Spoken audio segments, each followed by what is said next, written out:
Hey, Vaquero Nation. Please remember the insights shared during RGV Community Health Hour are intended for educational purposes and are not a substitute for professional medical advice. For personal health concerns, always consult your doctor. Today, our guest is Jeanette Gonzalez, and after we play a couple songs for you, we'll be right back on the air with her, so stay tuned. Thanks. All right, everyone, and we are back. And like I said, today, my guest is Jeanette Gonzalez.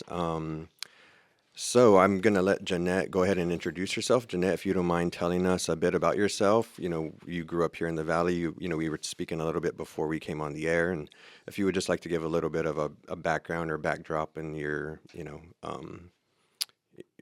growing up here or wherever you were. Yeah, so I'm here from the Valley. Grew up in McAllen/Edinburgh because we moved around a little bit. I actually attended UTRGV, which is great. I love everything that they've done here. I'm a business owner, a mom, a Girl Scout leader, and just love to give back to the community if I can. Awesome. So she's on my show today because she, like our guest last week, is also a breast cancer survivor. And so I brought her on to share her story. And I was trying to get a researcher to come on next week. I hope to have her on my show, a UTRGV breast cancer researcher. But because of the holiday and, everything kind of delayed in terms of trying to get her on, I'm grateful to have you on the show. And especially because I feel like having you all back to back, not to say that your stories, of course, are not going to be the same, but I think it's good to kind of show the different, what's the word? I guess the different ways in the path y'all take to y'all's diagnosis and treatment and things like that. So if you don't mind kind of just talking about, I don't know what, anything, because I knew Elvia a little bit because of, being told a little bit about her history and her recent diagnosis. So were you recently diagnosed or recently within the last year or 2 years? Oh, no, I'll let you tell the story. So go ahead. Yeah, so I was actually diagnosed in August of 2019. Um, what's it called? It was kind of odd because my family doesn't have any, genetic predisposition to having cancer. I think we just had something happen with my younger nephew, but nothing in regards to like females having anything. So I had just had my first daughter, or my only daughter, I should say. And a few months after she was born, I ended up feeling something on my own. I went to my gynecologist and asked like, hey, what's going on? Honestly, I thought it was just a blocked milk duct, and I wasn't sure how to clear it because I was breastfeeding. And that's when they suggested I go receive a second opinion. So I went to another medical facility, and they were doing, I guess, more of a sonogram style of search for whatever was going on. And so I'm in that room with that nurse, and she's doing her thing, and I'm obviously nervous because now they're talking about cancer. And I asked the nurse, about how long till I get the results, or how does this work? And, can you tell me something? And she said, unfortunately, I can't, share anything that has to be with the doctor. And I said, okay, well, when will we hear about these results? And she said it could take 2 to 3 weeks. And at that point, it was killing me. So I asked her, like, look, blink twice if it's yes or something. Like, I need something. Yeah, drop a hint, right? Yeah, start moving forward. So she looked at me and she started crying, and that's when I started crying. And so that kind of just validated what was showing up on the results. And so we both kind of just hugged it out, cried for a good minute or two. And I'm very the type of person to kind of take action. So, And yeah. just to interrupt real quick, I can understand, obviously it's the doctor's job to give you the yes or no. And even though she's the one doing the work and has probably, I would guess, enough experience to know, like when she hits it and sees it on her monitor, like, hey, that's, more than likely based on her, obviously she does that for a living. So Yeah. yeah, she just doesn't have the authority to give you the information. Yeah. So she never verbally acknowledged anything. But I guess the hug and the cry said it all. And I asked for advice, and she just told me, hey, look into MD Anderson. Like, there was options here, but she definitely recommended MD Anderson, which was definitely going to be my route. And I called over there, and the service over there is just night and day compared to down here. And not that we don't have great medical professionals here, but the systems that they have in place at MD Anderson are just amazing. And Yeah, and that's what I want to say, especially because of last week's with Elvia telling her story of MD Anderson and all the great things they do. And it's she was also talking about the great care she was getting here. So it's not necessarily to poo-poo any, region health system or hospital system, because people from all over the world go to MD Anderson. So it's like, I'm sure they could get great care wherever they're at. And of course, if you really want the best, that's a personal choice to go and do those types of things. But yeah, of course. So I say that, just like I said, just because a lot of people might just frown upon and just try to go straight there. But of course, I don't even think maybe you can go straight there. I don't know about how all that works, but I would assume you have to get maybe, an initial diagnosis first before they'd even want to, you know, because obviously everybody would want to go just straight there if they could. yeah. But anyway, go ahead. Yeah, no, so I got online. I applied to be, I guess, a patient, submitted all my health insurance information, and man, the process was really quick. I want to say, if not that same day or the following day, they were already calling me to start scheduling appointments. And I want to say it was like a day or two after that, they got me in because they wanted to see me as quickly as possible. And so when I got there to the appointment, I mean, with any sort of medical appointment that you have, especially here in the Valley, like it's at 12 o'clock, but you're not seeing till like 1 or 1:30. My appointment over there was like at 8:30 a.m. and at 8:31 they were already calling me in. And so that I was like, all right, cool. I'm not having to wait. I go into the room and they do the biopsy, and then I asked the doctor or the physician that was taking care of me again, like, well, how long till I'll have the results? And they're like, oh, we'll be back in about 10 minutes. And I'm just like, with the results? And they said, yeah, we're going to take it straight to the pathologist. They're going to check it out, and we'll tell you for sure what we have here. And honestly, I don't even think they took the full 10 minutes. They came back in like 7 or 8, and they read everything off in detail. And from there, we just started planning out my treatment. Wow. And so was it a lot of commuting back and forth to Houston, or was it, once a month kind of thing, or how did that all Yeah, work out so it was after? definitely a lot of commuting. So when I started on, like, I guess the path for treatment, me and my husband had actually planned to do our wedding the following year. At least, like, our whole pachanga and whatnot. We already felt married. We had a kid together. But because we didn't know what direction this was going to go in, whether there would be a positive or negative result, we actually planned our wedding in like less than a week, and everything fell into place, which was great. And Yeah, that's then awesome. after that, it was just going back and forth to Houston. Chemotherapy was the absolute worst. I wouldn't wish that upon my worst enemy. And then there was times that I was up there for a couple weeks at a time doing radiation. And thankfully, I had a great sister-in-law that allowed us to park our camper in. And Oh, that's great. So she so, lived up there around the Houston area, or yeah, it would be about a 45-minute to an hour drive to our facility, but it's definitely easier than having to drive up 5-6 hours. Yeah. So yeah, there was times that I'd be up there for extended periods of time, and times that I'd go up and just go for my appointment for an hour or two and then just drive back down.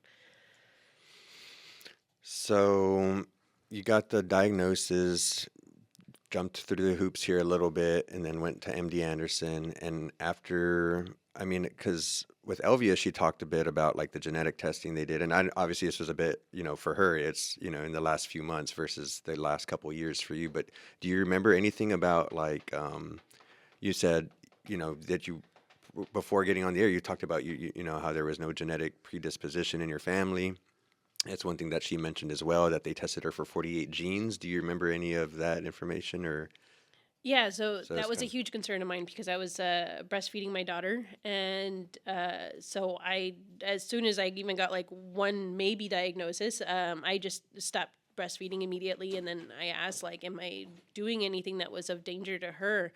And they said no, that the milk ducts are separate from where the lump is. And then they did the whole genetic testing, and they said, like, it's not something that I would have passed on to my daughter.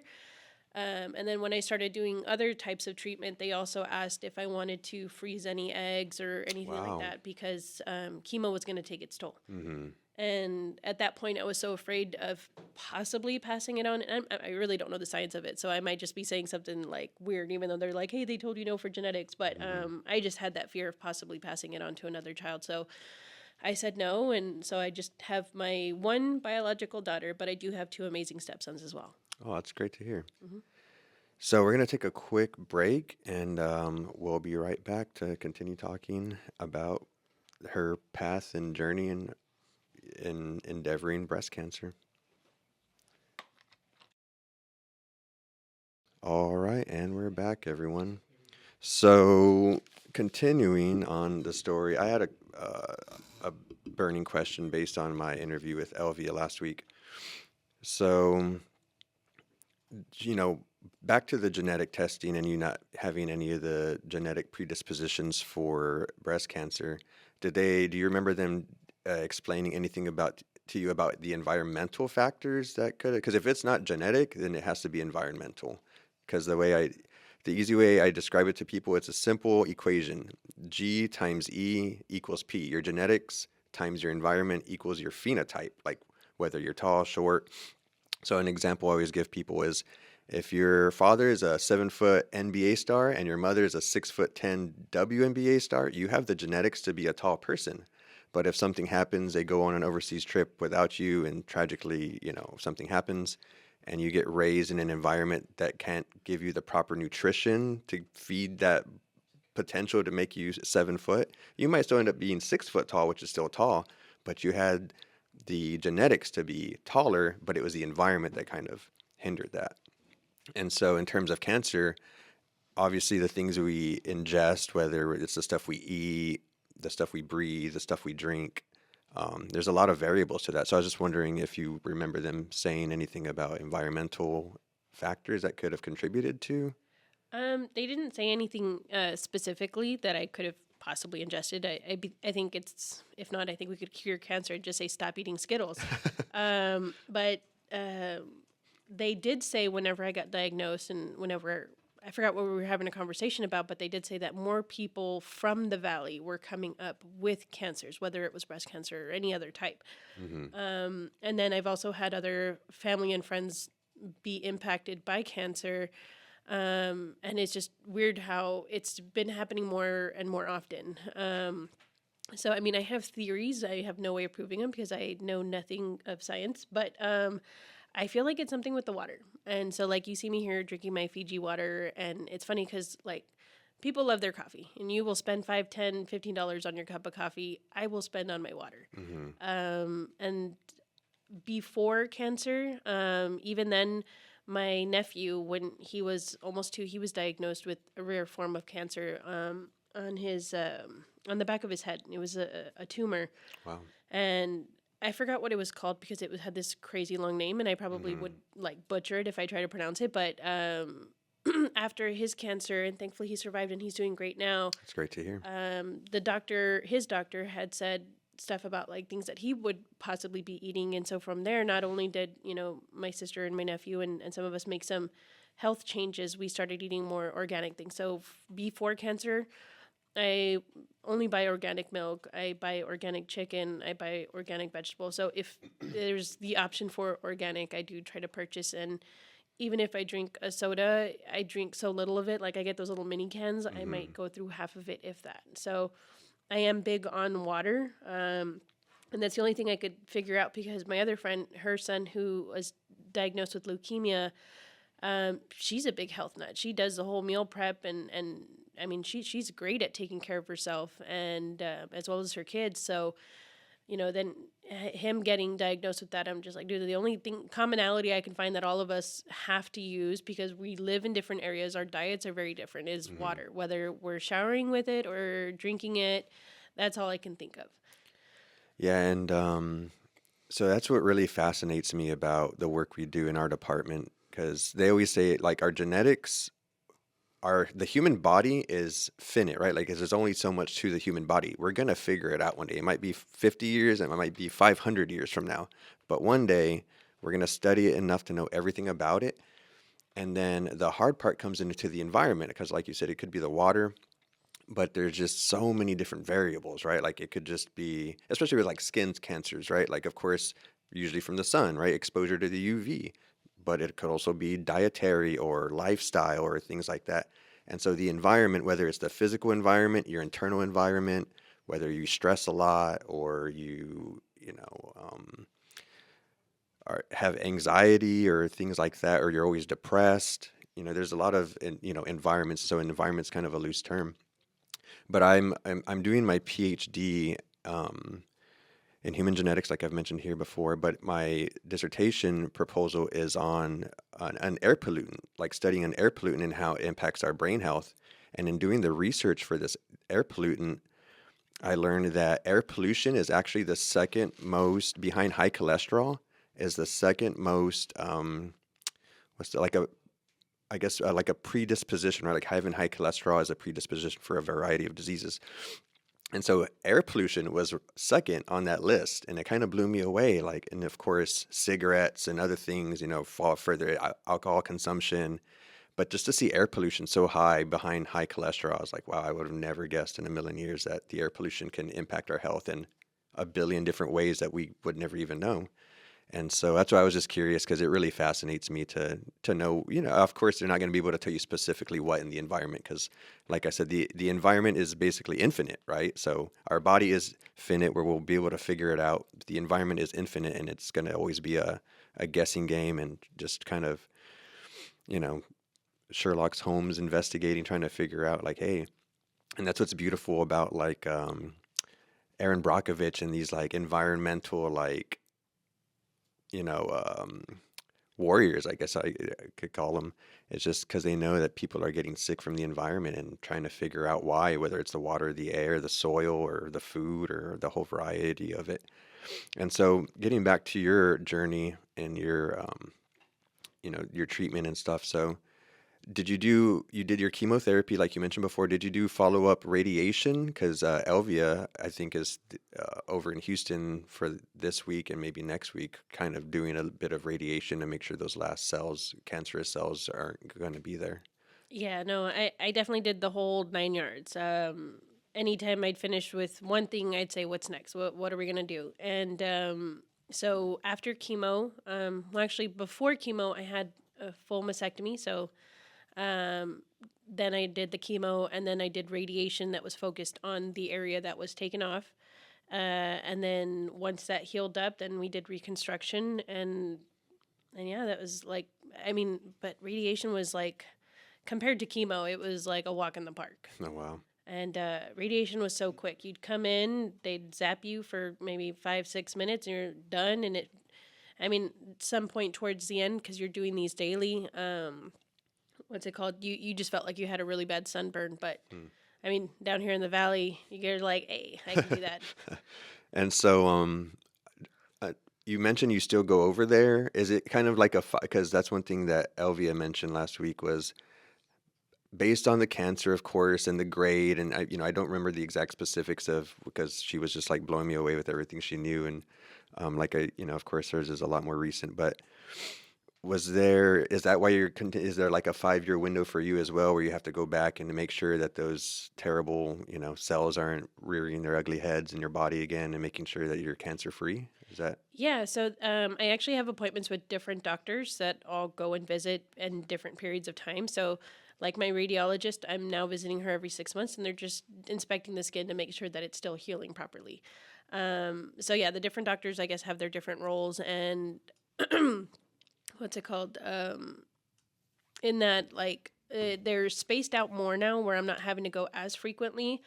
And hopefully in May of this upcoming year, it'll now be a yearly thing versus kind of sporadic every 2 to 3 months that I'm having to go up there, depending on the doctor that I'm visiting. So I'm kind of really looking forward to that. Cool. All right, everyone, we're going to take another quick break, and we'll be right back. Thank you. All right, and we're back. So to wrap up the show, we have maybe about 10, 15 more minutes. I just wanted to let you talk about anything in terms of organizations that helped you, maybe some tips you could share, something you learned on your journey. Uh, just real quick, as a quick note, in talking to Elvia after the show last week, she mentioned cold capping and just Facebook groups. And that was kind of one thing that made me realize, like, wow, I never even thought about that. She was like, I didn't know anything about cold capping. And I went to Facebook and just searched cold capping. And she was like, there's groups with hundreds of thousands of people in them. And so I feel like, of course, with anything, there's Facebook groups for anything. But a lot of the times we just don't click like, oh, maybe I should just go look for a community of people that are in my shoes, you know? And so that was kind of a powerful talk we had after when I was, escorting her to her vehicle, just talking about the various things she, talked about and her organization that she started to, help women with the cost of mammograms and things like that. And then a shout out to her as well because last week, maybe it was this past weekend, she said UTRGV volleyball did an event to where it was like a breast cancer event, and portions of those proceeds went to her organization to help with the community. So kudos to UTRGV and Elvia for everything. TTs and Tatas, I believe, was the name of the organization. So shouting it out again. But yeah, so go ahead. I'm sorry, and feel free to share whatever you want to share. Yeah, so cold capping, I had heard about it, and I mean, some people would see results, some people, wouldn't.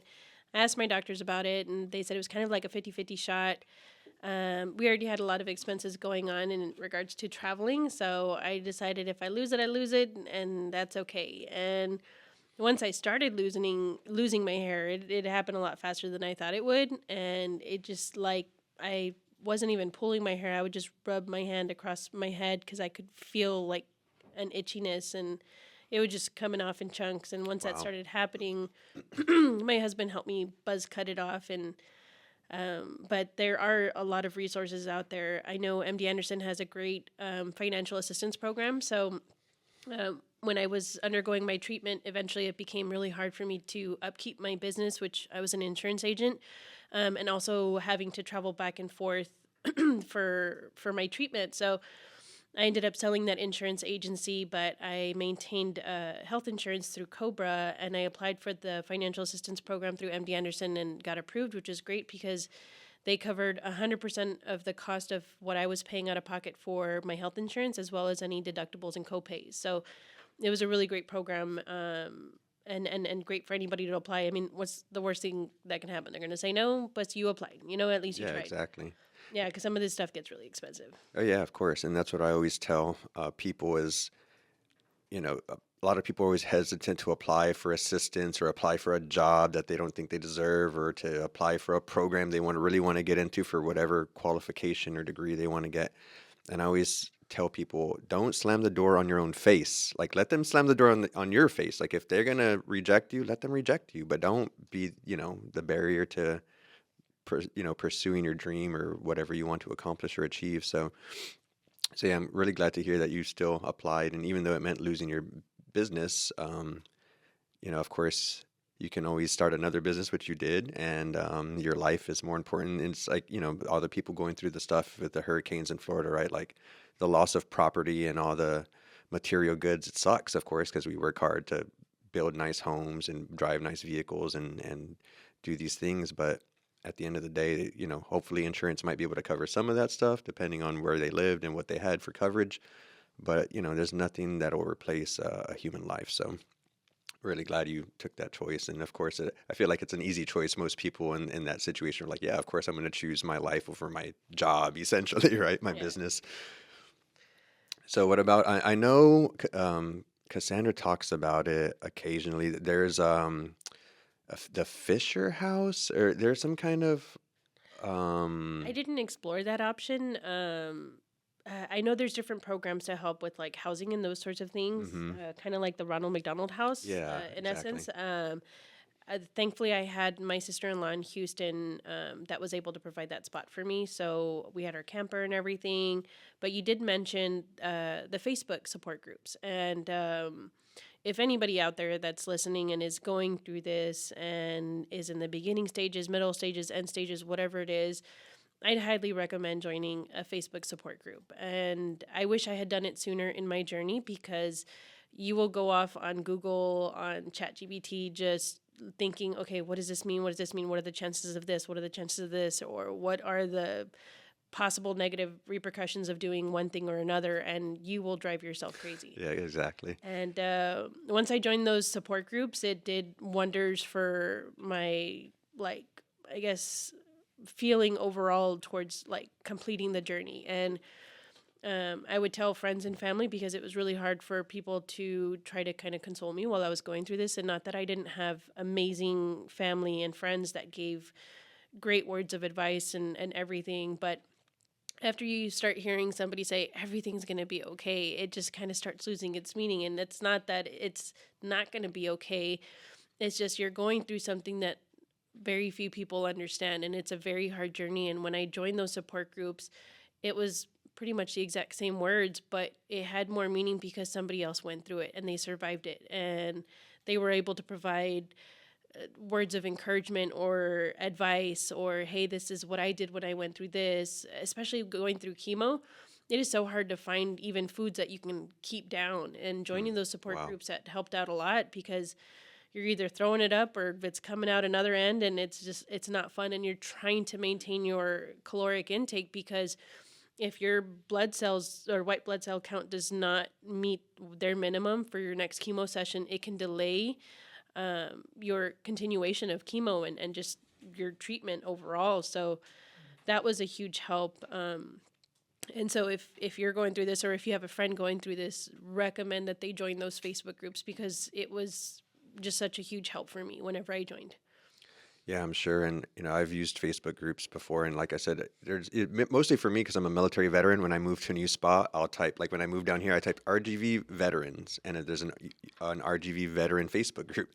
And it just, like me, I usually just think of those types of things like, hey, I'm a veteran. Of course, there's always all kinds of veteran services and support.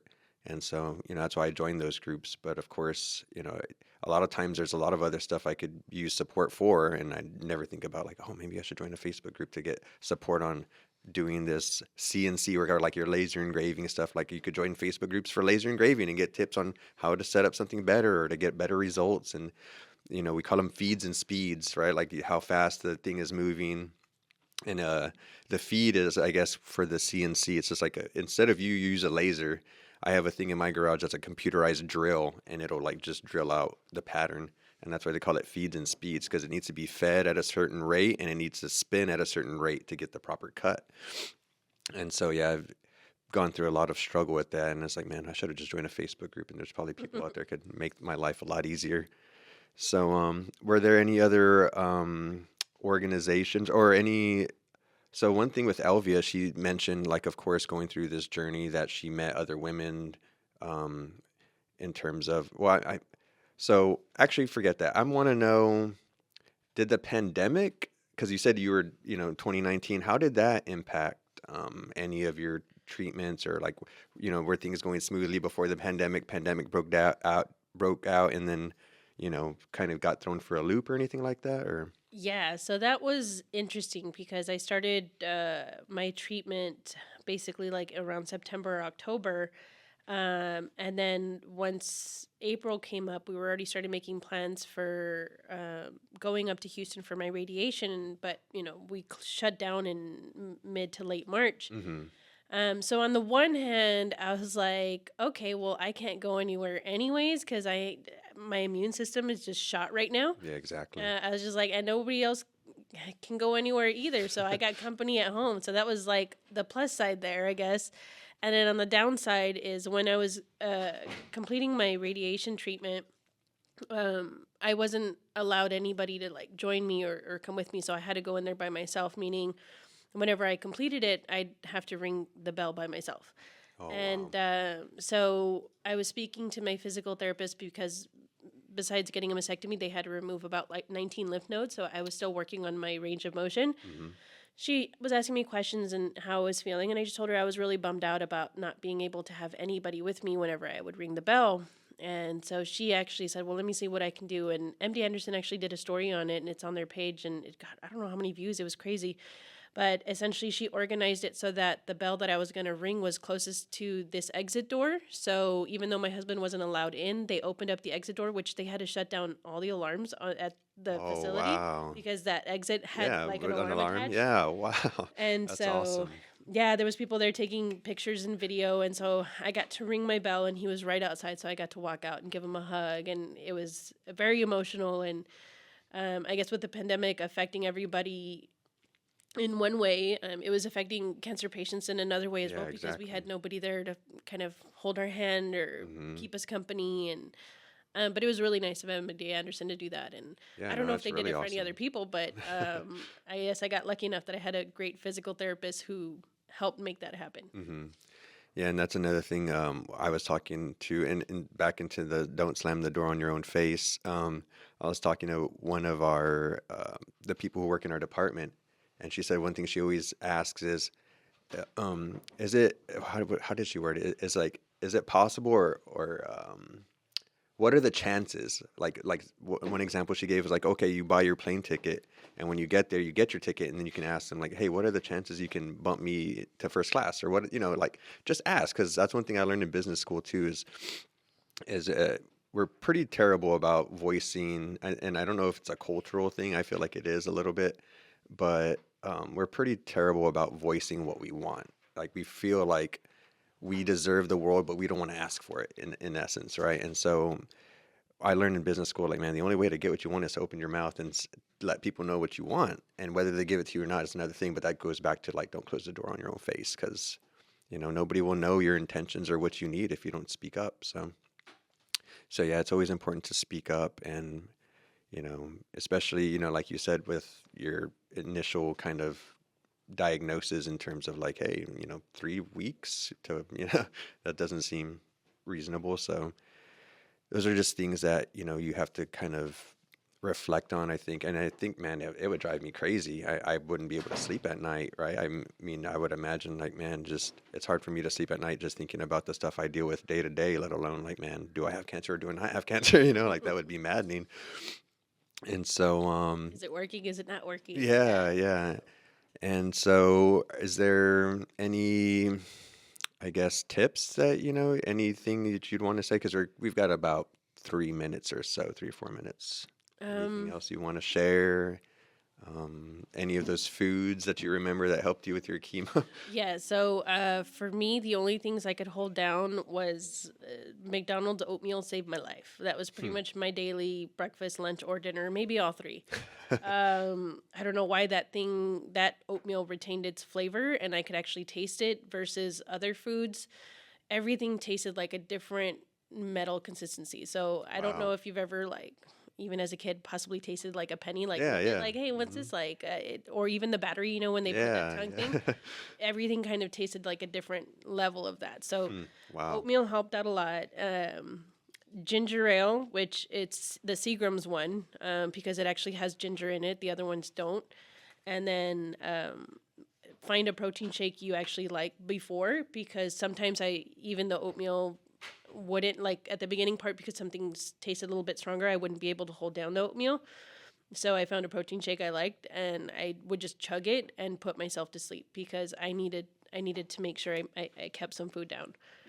But it's definitely changed my perspective on a lot of things. Like I guess pre-cancer me and post-cancer me are two very different people, and I give a lot more to friends and family and especially my kids. Like the effort that I put into celebrating anything big or small to some parents might be over the top. To me, it's this could be their last memory with me. So what if it comes back? What if I don't get to celebrate another birthday or another Christmas or whatever event it might be? So Hmm.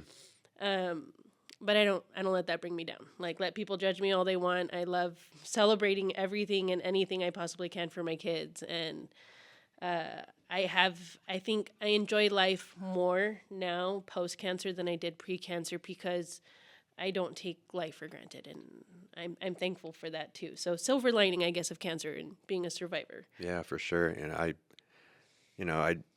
can understand somewhat in terms of, being a combat veteran and going overseas and, losing friends and just kind of, it's almost like survivor's guilt in a way, Obviously, it's different for a cancer patient and going through it. Not to say that they don't have guilt in terms of surviving versus people that might be in their family that didn't survive and things like that.